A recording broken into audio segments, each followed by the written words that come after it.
Okay, giving a little tip on lumbar adjusting today.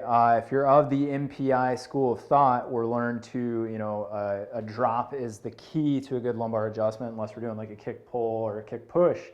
And we're, taught that this lead leg is in space, and that's the leg that's basically like if somebody came up and like kicked your knee, in the back of your knee and it just drops out from underneath you.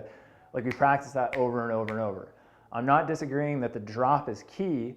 But I think also if you, we know that the more points of contact that we have, which we would typically have 3, right? So we're gonna have this point right here, we're gonna have wherever we're adjusting, right? So on Seth, let's say TL junction. Well, then we also have this leg, which is doing 2 things, kind of taking slack out of the system, but that's kind of where a lot of that force is directed, right? So we're going right through the center via sternum, but a little bit of leg creating that as well. Well, if you watch my lead leg, and Tanner's going to kind of come over the top here. So before I set up, you can see I'm actually going to grab the table, which now instead of just one hand, on this side, I have 4 points of contact to create a ton of compression, which for me makes my drop have to be a lot less aggressive and a lot less, height coming from it. Because we know sometimes we'll see people, especially when they're first learning, they'll come up out of it and then drop down instead of kind of staying compact. So again, we don't have a comparison. I'm not going to do a massive drop on Seth and then show you the difference.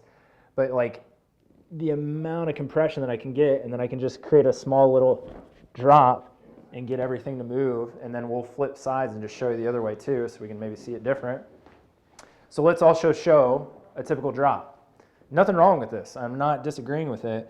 But a typical drop, I'm going to have this leg out in space and I'm going to drop through that leg, right, onto the point of contact or where I'm adjusting.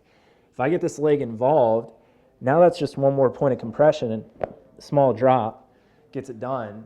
So it's not right, wrong, this or the other. Now, if I'm going to do a kick pull, that leg doesn't matter as much, right, because now I'm creating compression from this massive lever right here.